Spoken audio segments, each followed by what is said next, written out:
हर हर महादेव, कान खोलकर सुन लो रे सब लोग। आज की इस भाद्रपद शिव महापुराण की कथा में कल 24 अगस्त रविवार के दिन पढ़ने जा रही है प्रतिपदा तिथि। और ये कोई आम तिथि नहीं है महाराज। प्रतिपदा तिथि जो सभी शुभ प्रारंभों की आरंभ करता है और जिसका नाम है प्रतिपदा तिथि।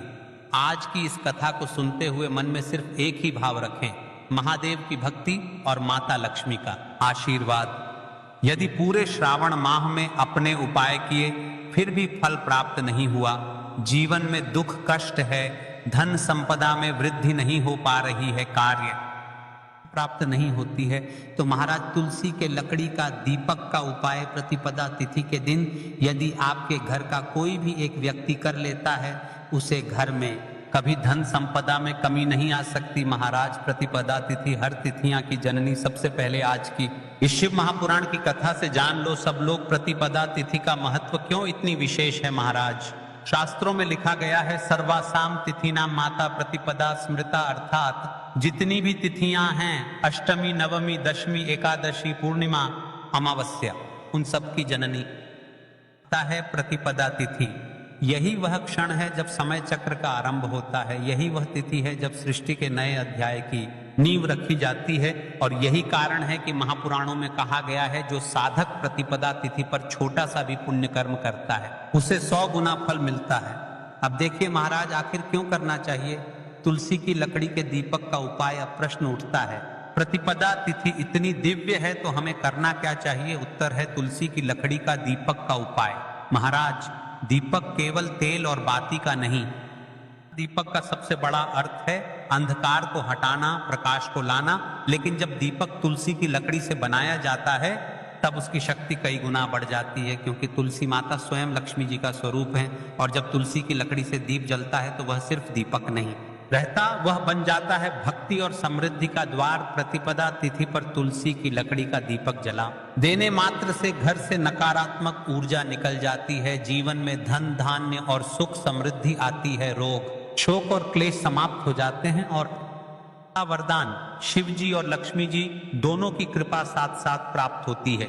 अब कई सारे लोग प्रश्न करते हैं कि महाराज जी इस उपाय को कौन कौन कर सकता है? तो देखिए महाराज, आपके घर में से कौन कौन इस उपाय को कर सकता है, किन किन लोगों को करना चाहिए यह उपाय, सुन लो। यह उपाय हर उस व्यक्ति के लिए वरदान है जिसके घर में आर्थिक तंगी हो, जिनके बच्चों को नौकरी या पढ़ाई में बाधा आ रही हो, जिन स्त्रियों को संतान सुख की कामना हो, जो व्यक्ति बीमारी और क्लेश से परेशान हो, जिन परिवारों में घर का वातावरण अशांत रहता है, और खासकर वे लोग जो चाहते हैं कि उनके घर में स्थायी रूप से लक्ष्मी जी का वास हो। भाइयों बहनों, अगर इनमें से कोई भी परेशानी आपके जीवन में है तो यह उपाय आपके लिए ही बना है। तुलसी की लकड़ी का दीपक प्रतिपदा तिथि पर शिवलिंग के सामने जलाकर देखिए, चमत्कार स्वयं घटित होगा। प्रतिपदा तिथि का सबसे बड़ा विशेष महत्व अब जरा समझिए। प्रतिपदा तिथि क्यों इतनी अनोखी है? यह वह तिथि है जो हर नए अध्याय की शुरुआत करती है। यह वह तिथि है जब समय चक्र की गति प्रारंभ होती है। तिथि है जब सृष्टि की ऊर्जा सबसे शुद्ध होती है। और यदि महाराज आपने इस दिन इस तुलसी के लकड़ी के दीपक वाले उपाय को अपने गांव के शिव मंदिर में या अपने शहर के आसपास में जो भी शिवालय हो, जो भी शंकर का मंदिर हो, यदि आपने वहां पर जाकर प्रतिपदा तिथि के इस पावन पर्व पर यह दीपक वाला उपाय कर लिया, तो महाराज अगले दिन से आपकी किस्मत बदल सकती है। जो मनोकामना बड़े बड़े पूजा पाठ अनुष्ठान से पूर्ण नहीं होती, वह प्रतिपाद्य तिथि के दिन इस उपाय को करने से पूर्ण हो जाती है। महापुराणों में इस शिव महापुराण की कथा में एक पत्र आया है। महाराज, पत्र से जानिए जिस महिला ने आस्था चैनल के माध्यम से कथा सुनकर प्रतिपदा तिथि के दिन इस उपाय को कर उसके साथ क्या चमत्कार हुआ, एक सच्ची गाथा, उपाय का अद्भुत चमत्कार। अब मैं आपको एक सत्य कथा सुनाता हूँ। राजस्थान के एक छोटे से गांव में एक महिला रहती थी। उनका नाम था सावित्री देवी। उनके घर में हमेशा कलह रहती थी। पति बीमार, बेटा बेरोजगार और घर में आर्थिक तंगी। एक बार गांव में प्रवचन हुआ। पंडित जी ने यही बताया कि प्रतिपदा पर तुलसी की लकड़ी का दीपक शिवलिंग के सामने जलाइए। सावित्री देवी ने पूरे विश्वास से यह उपाय किया। महाराज, वही दिन उनके जीवन का टर्निंग पॉइंट बन गया। पति की तबीयत धीरे धीरे ठीक होने लगी। बेटे को अचानक शहर में नौकरी मिल गई और घर का वातावरण सुखमय हो गया। आज भी सावित्री देवी हर प्रतिपदा पर यह दीपक जलाना नहीं भूलती। वह खुद कहती हैं, मेरे जीवन में जो भी खुशियां लौटी सब प्रतिपदा तिथि और तुलसी की लकड़ी के दीपक के आशीर्वाद से लौटी।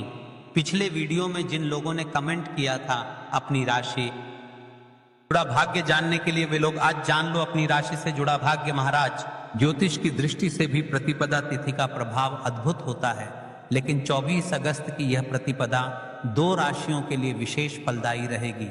सबसे पहले राशि है वृषभ राशि, जिनका जीवन लंबे समय से आर्थिक कठिनाइयों में चल रहा है, उन्हें राहत मिलेगी। दूसरी ओर विशेष राशि है कन्या राशि, नौकरी और शिक्षा के क्षेत्र में अटके हुए काम अचानक से पूर्ण होंगे इन दोनों राशियों के जातकों को, तो यह उपाय हर हाल में करना चाहिए। अब चलिए चलते हैं विशेष उपाय की तरफ, जो आपको कल के दिन करना है, तो ध्यान देना सब लोग। देखिए, हम सभी के घरों में माता तुलसी का पौधा अवश्य ही होता है। तो देखिए, हमें तुलसी जी के पौधे से सबसे पहले तो 3 पत्ते तोड़ने हैं, और इन तुलसी जी के पत्तों को तोड़ने के बाद आपको एक चुटकी हल्दी भी अपने साथ में लेनी है। हल्दी के अंदर आपको जल मिला करके पेस्ट के रूप में तैयार करना है, और इसी के साथ में आपको एक दीपक भी लेना होगा। दीपक आप मिट्टी का भी ले सकते हैं, आटे का भी ले सकते हैं, और इस दीपक में आपको शुद्ध घी डाल करके इसमें आपको लंबी रुई की बाती का प्रयोग करना है। देखिए दोस्तों, 3 तुलसी जी के पत्ते हैं। तो पहला जो तुलसी जी का पत्ता है, उस पर आपको सबसे पहले तो जो आपने हल्दी ली है उसकी एक बिंदी लगानी है। और पहला जो तुलसी जी का पत्ता है, आपके घर में भगवान विष्णु का चाहे कोई सा भी स्वरूप हो, चाहे लड्डू गोपाल जी का स्वरूप हो, या फिर भगवान कृष्ण की आपके मंदिर में प्रतिमा हो, या फिर भगवान श्री राम की प्रतिमाएं, उनके सामने आपको पहला तुलसी जी का पत्ता अर्पित करना है।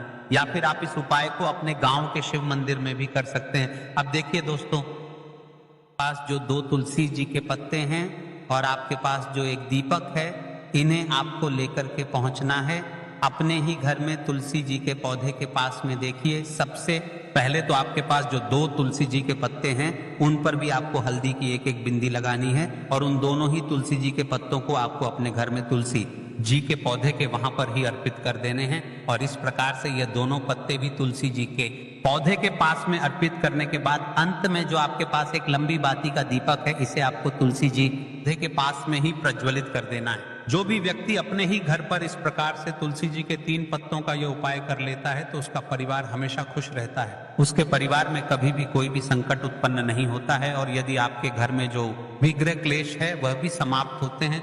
तो इस प्रकार से यह सुंदर सा उपाय करना है। अब बात करते हैं अगले उपाय की। देखो, यदि आपके जीवन में आर्थिक संकट बहुत अधिक हो रहे हैं, धन की समस्या लगातार जीवन में बनी हुई है, 1 रुपयों को प्राप्त करने के लिए आपको बहुत मेहनत कर रहे हैं, तो आपको कल 24 अगस्त प्रतिपदा तिथि के दिन रात्रि में सोने से पहले आपको हो ये एक चमत्कारी दीपक का उपाय अवश्य करना है। या फिर यदि आपका जो व्यापार है, बिजनेस है, दुकान है, वह अच्छे से नहीं चल पा रही है, तो आज रात्रि में इस विशेष दीपक का उपाय आपको अवश्य करना चाहिए। देखो दोस्तों, दीपक हमारे घर में सभी नकारात्मक शक्ति को बाहर करता है। यह उपाय आपको साल में केवल 1 बार करने का ही मौका मिलता है। देखिए, इस उपाय के लिए आपको तुलसी जी की जो सूखी लकड़ी होती है उसे ले लेना है। दोस्तों, यदि आपके पास पुरानी तुलसी जी की लकड़ी है तो उसे आप ले सकते हैं, और यदि आपके घर में तुलसी जी जो लकड़ी है वह सूखी हुई है तो उसकी लकड़ी आप तोड़ करके इस्तेमाल कर सकते हैं। लेकिन आपको ध्यान रखना है कि सूर्यास्त से पहले पहले ही आपको यह जो तुलसी जी की लकड़ी है, इससे अवश्य ही तोड़ लेना है। तो इस उपाय के लिए आपको सबसे पहले तो एक मिट्टी का दीपक लेना होगा, चाहे तो आटे का दीपक भी ले सके, क्योंकि आटे का दीपक सभी दीपक में सर्वोत्तम माना गया है।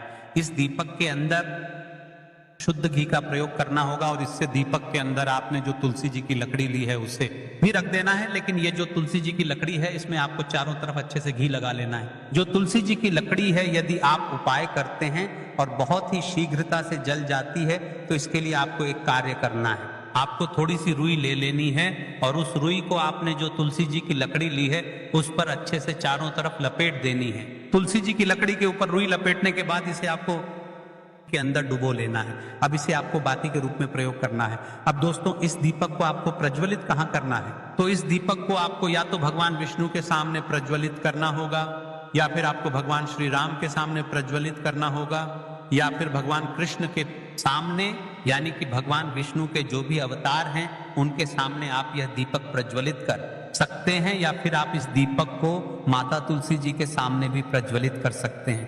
पूज्य ने बताया है कि जो भी व्यक्ति इस प्रकार से तुलसी जी की डंडी से ये दीप दान कर देता है उसके जीवन में कभी भी धन की समस्या नहीं होती है।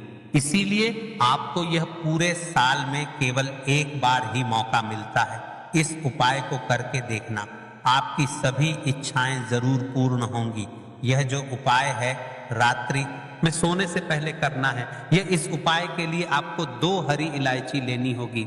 हरी इलायची आपको साबुत लेनी है, खंडित नहीं होनी चाहिए। और इसी के साथ में आपको मात्र थोड़ा शहद लेना है। शहद आपको मात्र आधा चम्मच या से भी कम ले लेना है। और इसी के साथ में आपको एक दीपक ले लेना है। दीपक आप चाहे तो मिट्टी का भी ले सकते हैं और आप चाहे तो शुद्ध आटा मढ़कर उसका दीपक भी आप तैयार कर सकते हैं। इस दीपक के अंदर आपको मौली का जो धागा आता है कलावा का, उसकी बाती का प्रयोग करना होगा। यानी कि इस दीपक के अंदर आपको लाल रंग की बाती का प्रयोग करना होगा और इस दीपक के अंदर आपको शुद्ध घी का प्रयोग करना होगा। अब ये सारी सामग्री लेकर के आपको अपने घर में जो भी मंदिर है वहां पर पहुंच जाना है। माता लक्ष्मी के किसी भी स्वरूप के सामने बैठ जाना है। अगर माता लक्ष्मी की फोटो है, माता लक्ष्मी की प्रतिमा है तो उनके सामने आपको बैठ जाना है। अगर माता पार्वती की प्रतिमा है तो उनके सामने आपको बैठ जाना है। यानी कि किसी भी माता के स्वरूप के सामने आपको बैठ जाना है। अब देखिए, सबसे पहले तो आपको माता रानी के सामने थोड़ी सी चावल की ढेरी बना देनी है। यानी कि थोड़े से अक्षत के दाने आपको माता रानी के सामने रखना है। उसके बाद आप जो एक दीपक लेकर के गए हैं को आपको उन्हीं चावल के दानों के ऊपर रख देना है और फिर इस दीपक को आपको माता रानी के सामने प्रज्वलित कर देना है। देखिए, इस दीपक को प्रज्वलित करते समय आपको ओम महालक्ष्मी नमः इस मंत्र का लगातार जाप करते रहना है। दीपक को प्रज्वलित करने के बाद आप जो 2 हरी इलायची लेकर के गए हैं उसमें से एक हरी इलायची को तो आपको उसी दीपक के अंदर डाल देनी है और वहीं पर आपको कम से कम 21 बार ओम महालक्ष्मी नमः इस मंत्र का जाप कर लेना है। अब आपके पास जो शहद है और एक हरी इलायची है उसे सीधे आपको लेकर के पहुंच जाना है भगवान शिव के मंदिर में। पूज्य गुरु जी ने बताया है कि यह उपाय आपको सिर्फ और सिर्फ शाम के समय ही करना होगा। शाम को जब भी सूर्यास्त का समय होता है तो उस समय आपको यह उपाय करना है। लेकिन सबसे पहले तो आपके पास जो एक हरी इलायची है उसे आपको उस शहद के अंदर अच्छे से डुबो देना है। यानी कि शहद का लेपन उसे हरी इलायची के ऊपर चारों तरफ आपको कर देना है। अब यह जो शहद से युक्त हरी इलायची है इससे आपको